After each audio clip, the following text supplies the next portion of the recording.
Hello, everyone. Welcome back to my channel. I hope everyone is having a wonderful day. Before starting the video, please subscribe and keep watching for more detailed videos. Carter, who's been wrapped up in his own tangled emotions, is the first to ask if she's okay. Grace brushes him off, telling him it's just work-related stress. But Carter can't help but feel there's more to the story. Her energy is off. She's distracted, even forgetful, and that's not like her. Meanwhile, Ridge is dealing with his own chaos. The fallout from his recent decisions has created cracks in the Forrester family structure. Brooke's intuition is screaming that something's brewing beneath the surface, and she's not wrong.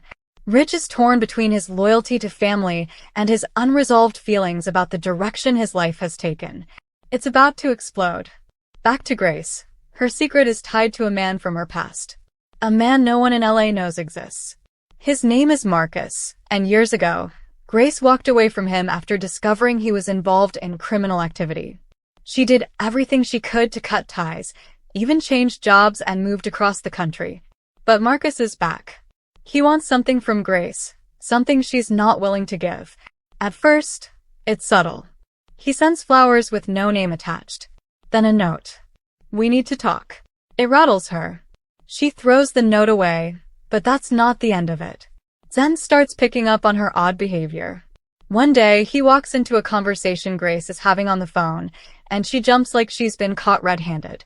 Zen asks questions, but she insists everything is fine. Except she's not fine.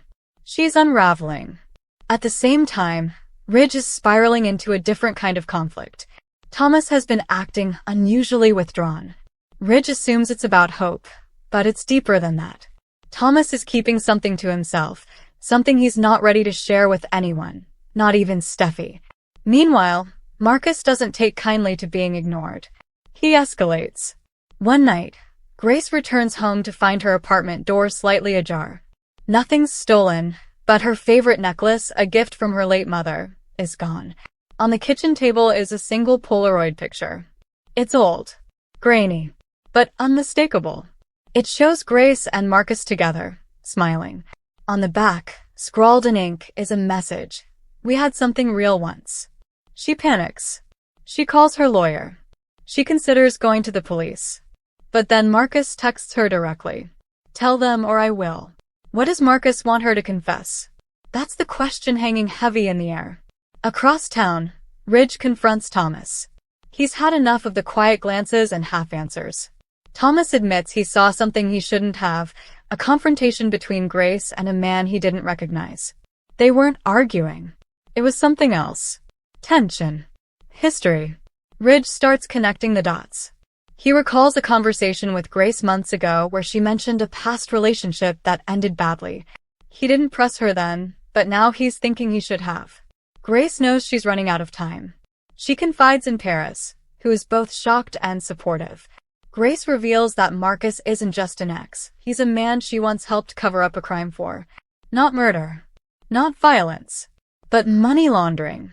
Years ago, when she was young and naive, she looked the other way. When she found out the full extent, she walked. But she never told anyone. Never turned him in.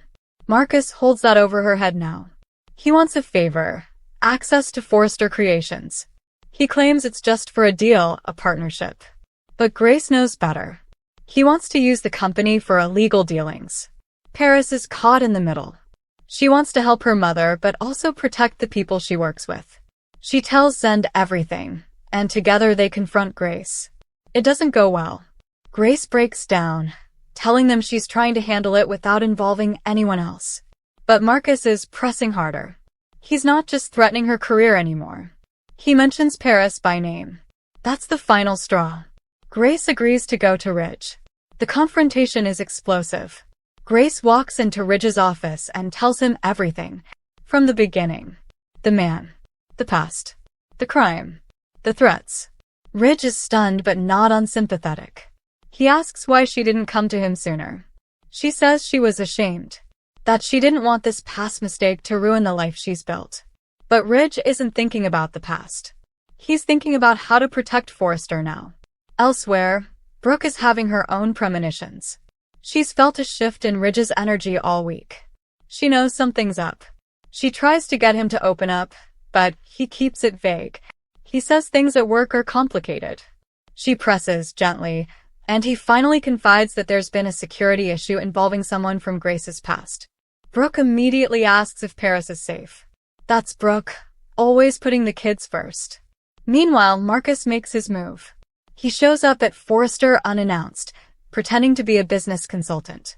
He tries to bluff his way into the building, but security has been alerted. He's turned away, but it sends a clear message. He's not giving up. Rich calls in a private investigator.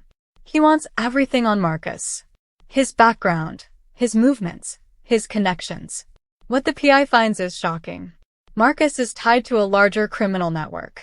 He's been targeting high-profile fashion houses as a front for money laundering operations. Grace was supposed to be his inside woman. When Ridge confronts Grace with this new information, she's devastated. She had no idea how deep it went. Ridge tells her there's only one way to protect everyone. Go to the authorities. Grace agrees. With Ridge by her side, she gives a full statement. Marcus is arrested before the week ends, caught trying to leave the city. But the emotional fallout is just beginning. Paris is hurt. She feels betrayed that her mother kept all of this from her. Zen tries to play peacemaker, reminding her that Grace was only trying to protect her. It takes time, but Paris begins to forgive. Grace, on the other hand, is left to deal with the consequences of her past. The Forrester family decides not to press charges for the attempted infiltration, but trust has been shaken. Rich tells her that while he respects her decision to come forward, she'll need to earn back the company's inspired by Grace's confession, decides to come clean about something himself. He admits to Steffi that he's been struggling with guilt, not just about hope, but about his role in keeping secrets within the family. He vows to do better, to be the kind of man Douglas can look up to. It's a turning point for Thomas, and Steffi encourages him to stay on that path. By the end of the week, the storm seems to be settling. Grace is still at Forrester, but she's on probation, so to speak. Ridge is keeping a close eye on everything. Brooke is relieved that the danger has passed, but her instincts tell her this isn't the last of the drama. And she's probably right. Because there's one detail no one's noticed.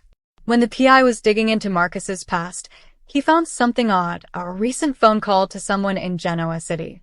A familiar name pops up. Sheila Carter. And if Sheila's involved, even from a distance, then trouble is just beginning. Rich reads the report late one night, his face turning pale. He doesn't tell anyone. Not yet. He wants to know more before he sets off another round of panic. But viewers can be sure of one thing. Whatever peace the Forresters think they've earned, it's temporary. Grace stands on her balcony, looking out at the city lights. She's free of Marcus, but not of the guilt. She knows the damage is done. She knows she's lucky to still have her daughter, her job, and a sliver of trust left. But in this world, secrets don't stay buried for long. And as the camera lingers on her face, viewers are left wondering, what else hasn't she told them? The week of August 4th to 8th will be remembered not just for Grace's exposed secret or Ridge's sudden awareness of deeper threats, but for the way everything changed in an instant. The dominoes are falling, and everyone, even the ones who think they're safe, will feel the impact. Buckle up. Because in Los Angeles, redemption is never simple, and the past is never really gone. Come back to our channel for all your updates. Thank you for watching. Please subscribe to my channel.